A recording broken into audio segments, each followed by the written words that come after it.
So guys, today it is Wednesday, August 25th, and we're going to talk a little bit today about a few things. We're going to first do a couple incentive updates, but we're going to talk about solidification today. Big favorite topic of mine, guys. If we're going to take the time to write business, we might as well take the time to make sure that it stays on the books. And so before we jump into that, really quick update, guys. We got the Legacy Q3 trip to Riviera Maya, October 20th through 23rd, coming in fast. And right now, guys, going into this week, this is what each person needs to average to go. Okay. Right now, Taylor Greenberg, 9,000 each of the last 4 weeks, and you're in. Billy Hicks, 8,500, 8,534, and you're in. Daniel Robles, just under 7,000, 6,957 each of the last 4 weeks on average, and you're going. Rachel Hutchinson, right about the same, 6,780. Brian Glazinski, 6,274. Also, and these folks here are 5,500 and less. So guys, if you hear your name mentioned here, you literally, by averaging a green out, okay, for the last 4 weeks, you'll be in Mexico with us, okay? And again, when you win the trip for one, it doesn't mean you're not allowed to bring a second person. You can, you just get to pay for part of that at a fairly deep discount because you've already got a room. So all you're really doing is paying for airfare and a little bit for the all-inclusive portion of it. But Chris Vino right now needs to average 5,500, 5,543 the rest of the way to go in. Renee Vaught, 5,399. So Renee, you've already had a week over 7,000. So again, it's going to take some consistency, but this week and then the following 3, 5,400 per week, and you're going to Mexico for free on the company.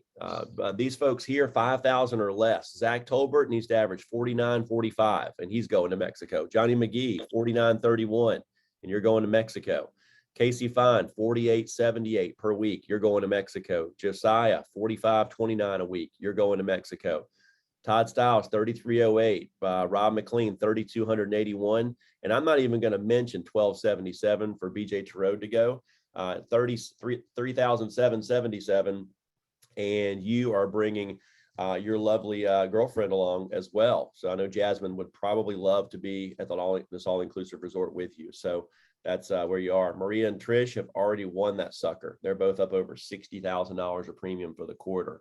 Actually, they're within about $50 of each other. That's pretty doggone close. So, and as far as recruiting, Kimmy's got 1 and Todd's got 2. That's where that is.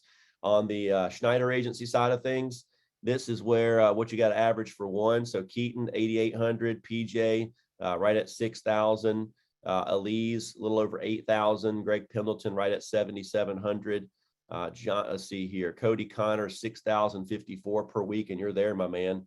Brad Phillips, 5,600 per week, and you're there. Greg Pendleton, 70. Let's see, we said that already. Jonathan Crawford, 4,008. Man, that's going to happen right there. Let's see here. Toy Bellamy, 4,039. Definitely going to happen. That Eagle last week certainly brought that average down. Jim Kanash, 3616. John Helton. Again, I'm not going to waste time telling people to average less than 1,000 per week. Average 3,146, John. And you and a significant other, you and another person are going for free. Matt Schwartz, similar deal, 3,045 each of the last 4 weeks, and two people are going. Brandy Graham, just average a green out, 5,520, and you and Chad are going to Mexico. CJ Clark, average 5,278, and 2 of you are going to Mexico. And Caitlin's already won the trip for 1 and needs to average about 1,500 per week to win the trip for 2. So.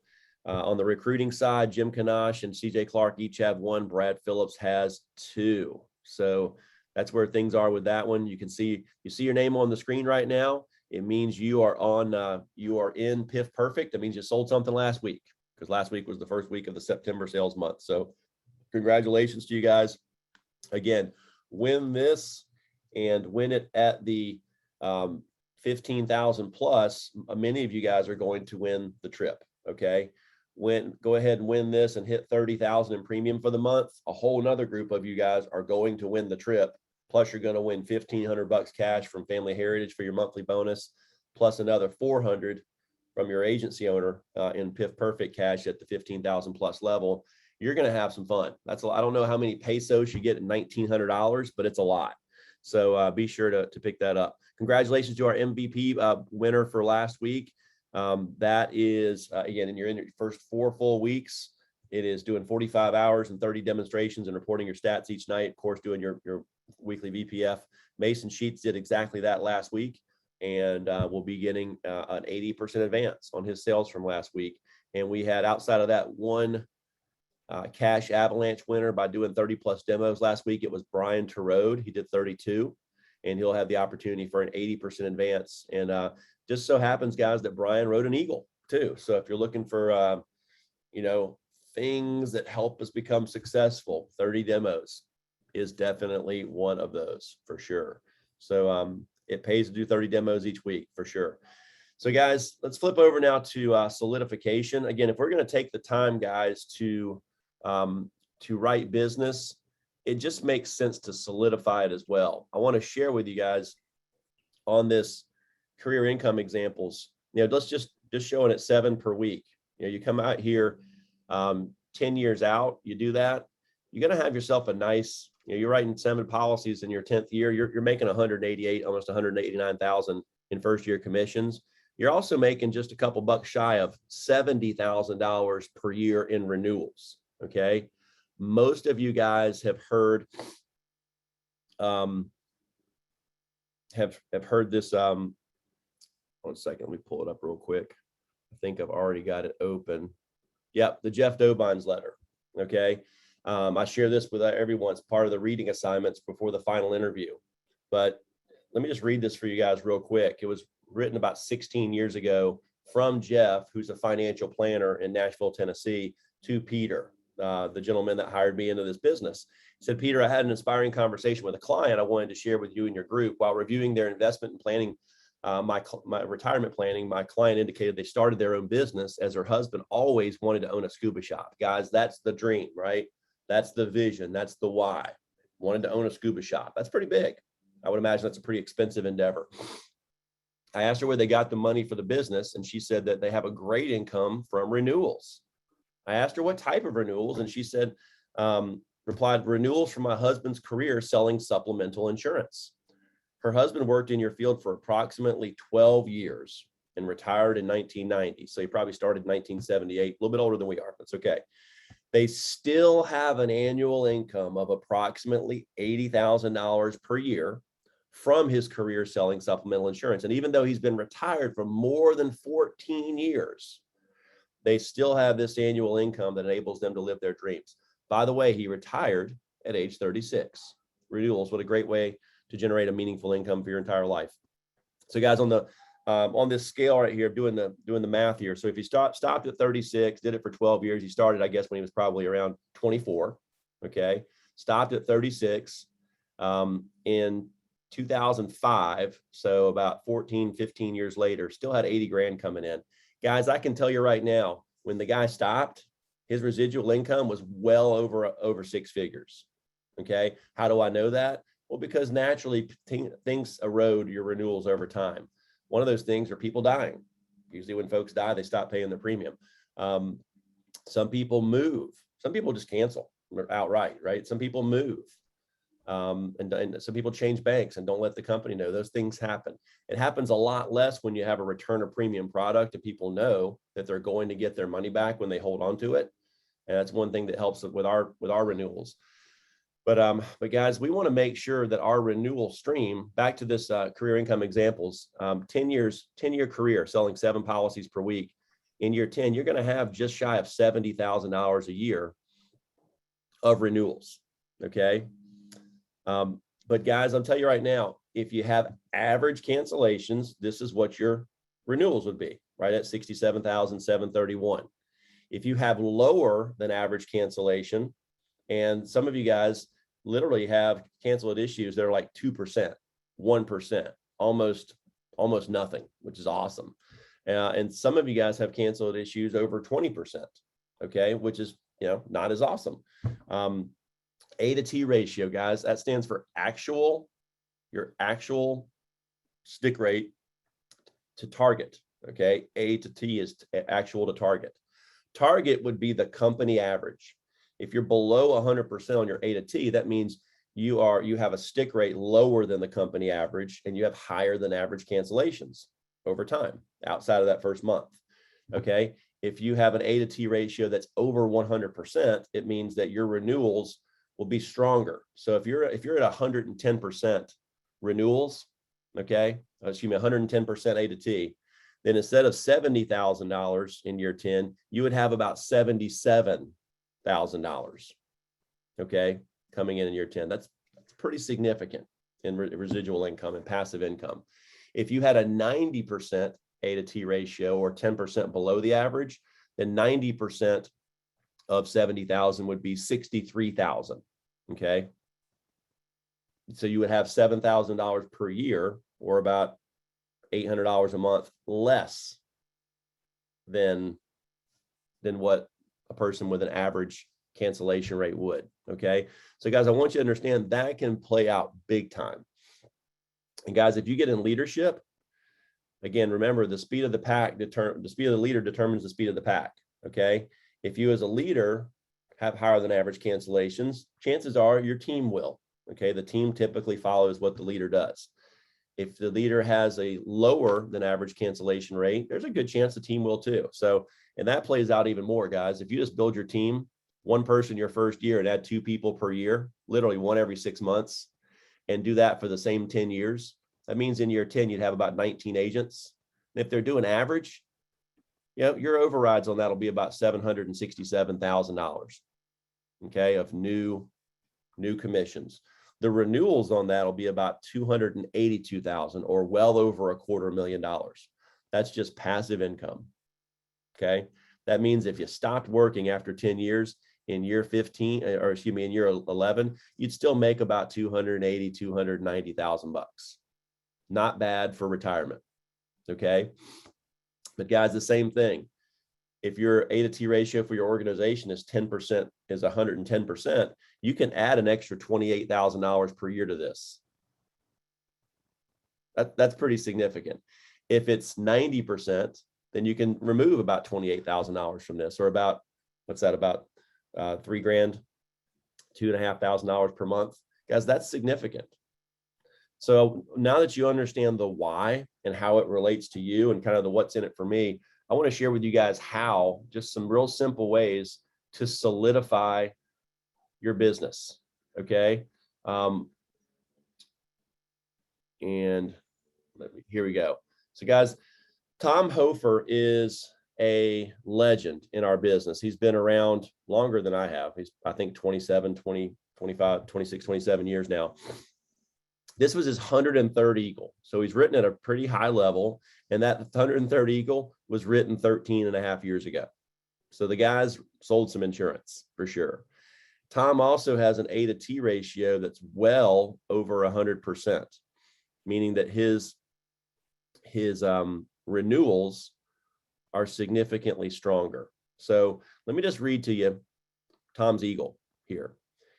It says here, at the end of the day, you should play back the tapes of your performance. The results either applaud you or prod you. More often than not, if we apply ourselves in this sales career, results will follow. Let your demos do the talking. Last week, I gave 11 demos and sold 8. Pretty good percentage. That's about 75% closing. A few weeks before, I gave 22 demos and sold 9. What's that? About 1 out of about 30%. So both pretty respectable.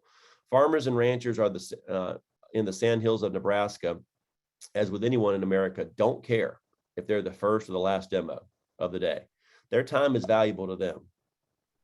So guys, there's a little bit to unpack in right there. Is just to remember that the show only comes to town for each person one time. And it's kind of like those people on Broadway that would do a matinee show and then 2 evening shows. The crowd doesn't care if it's the 127th time that you've recited those lines. It's the first time that they've seen this play. And it needs to be, that play better be those lines delivered with gusto, with feeling, with emotion, right? Guys, it's the same with our demos. The person that you're sitting down with, they don't care if it's your 7th or 8th demo of the day. They don't care if it's your 27th demo of the week or your 153rd demo of the month. This is the only time that they're going to see this. Okay. So my last 3 Eagles have come from getting back to the basics and hard work effort. Consistent, nose to the grindstone, 11-hour days is where I've found the most success recently. We just have too many irons in the fire around our house as of late. The concert, this concert, that recital, those practice or games don't get in the way. They are our family life at this time. Trying to fit them all in is the challenge. The answer is easy. Since many dollars are needed to run my family or business, I am trying to prioritize and balance everything out. A lot of sacrifices made in a 100% commission-based household. The give and take for all those involved is higher. If everyone realizes the goal, the journey is much smoother. I constantly try to focus on those that I'm serving. They just don't know when will be needed. I tell folks that we just look for open-minded people. They don't have to be rich or poor, as cancer plays no favorites, so why should I? In that, if that statement will not open up their thinking, I move on. Closed minds are dead end in the selling arena. So again, guys, hopefully what you unpacked in that is that he's looking for, what's he looking for, guys? Open-minded people, but he's asking people for referrals, right? Guys, one common denominator that all very successful people that sell at a high level in this business have is they work referrals, okay? So again, that big R on your hand to remind you to recruit will also remind you to ask for referrals too. So please get those. Here's just a little info in solidifying the sale. And guys, this is where we need a little bit of help. We looked at the numbers last week, and it was, again, last week was a very small sample size, but last week, both Kyle and I were we were pleased with the results from last week, right at about 50,000, 55, 56,000 for each organization. The challenge was that of that 55,000 in premium, about 11 or 12,000 of it canceled. So we lost about 20% of our week through cancel at issue. Okay. Anybody want to guess, guys, what's the number that we should be hitting or lower for cancel at issue? 10%. 10%. That's right. 10%, guys. So 10%. So if you want to have, and this is good for you guys to understand, if you need this average $5,000 the rest of the way, okay, to win Mexico, then you really need to sell an extra 10% on top of that to account for the people that are probably going to have buyer's remorse and cancel. So if you want to sell 5,000 net, you need to sell about 5,500 gross. Okay. Remember, we sell gross, guys. We get paid on net. We win incentives on net. Okay. So we always want to factor in that cancellation. Kyle's group last week, Snyder Agency, had about 20%, I think it was about 40% canceled issues. So had about $20,000 of cancellations from the previous 3 or 4 weeks that came through. And that'll take a pretty solid week and make it not nearly as solid really quickly. So not trying to preach gloom and doom, but guys, that's why Kyle and I, we were talking yesterday. We said, man, we need to really do some coaching on solidifying our sales. And that's exactly what we're doing today. So that gets to our part here on solidification. Here is just a little info on solidifying the sale. And guys, back again to what's in it for you is, again, if you have 20% instead of 10% cancel, guys, these numbers are going to be very, very, very different over the course of time. So we want to make sure that our policies stick.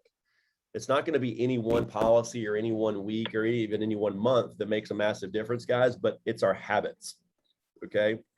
So if you're in the habit of not solidifying your sales, if you're in the habit of not sending thank you letters, then you're creating bad habits that will cost you tens of thousands, potentially hundreds of thousands of dollars over the course of time.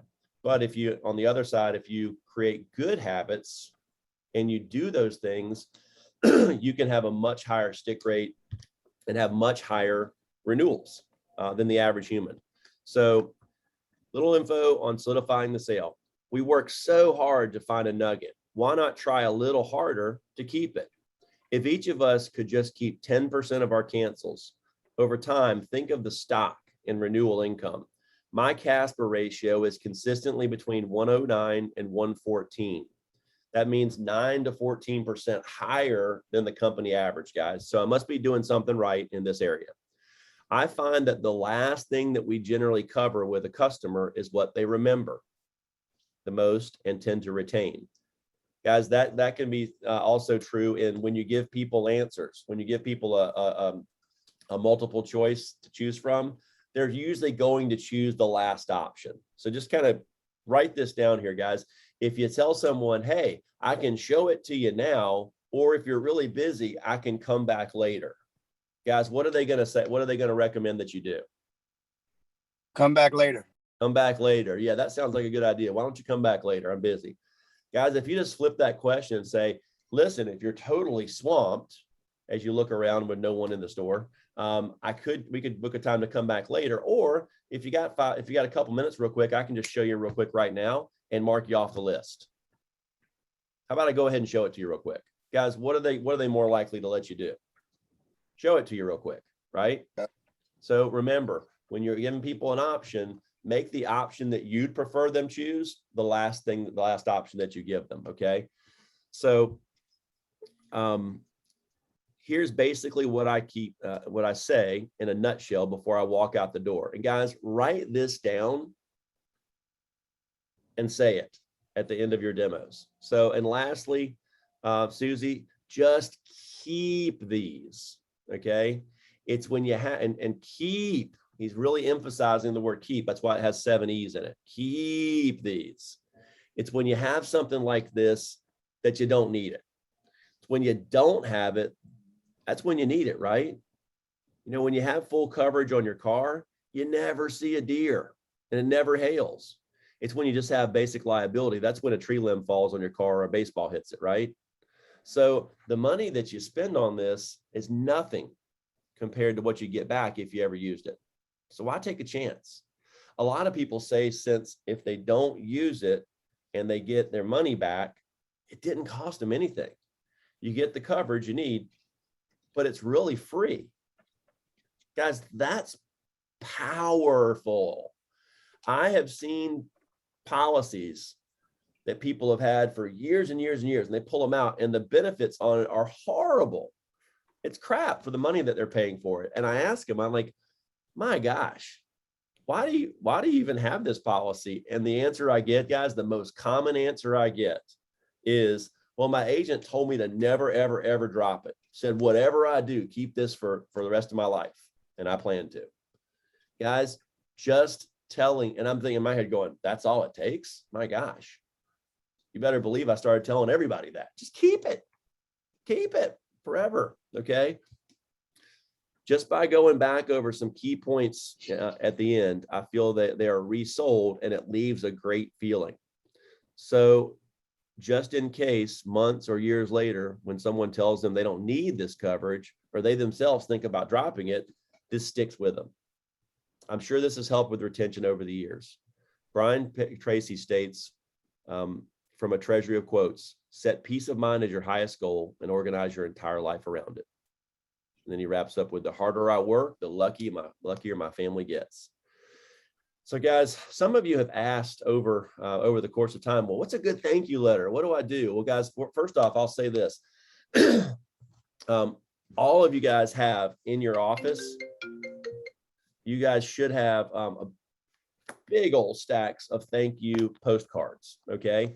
Some of those postcards are pre-written and already have a little note, and all you need to do is write Susie at the top and then sign your name at the bottom, put a stamp on it and their address and send it. Guys, that is 500 times better than sending nothing, okay? What's a little better than a pre-written card is one that's in your own handwriting, okay? That's better. But if you know yourself and you know that you're not going to take the time to do the handwritten ones, at least send them a pre-written one, guys. Those are in, those should be in all 3 of our offices, okay? If you don't have any, let me know. We can get them to you, but we've got tons, okay? And everybody should have plenty of those, and everybody should be sending thank you letters. I'm going to share with you guys just a couple real quick, and then we're going to wrap this up. But this is, these are a couple examples.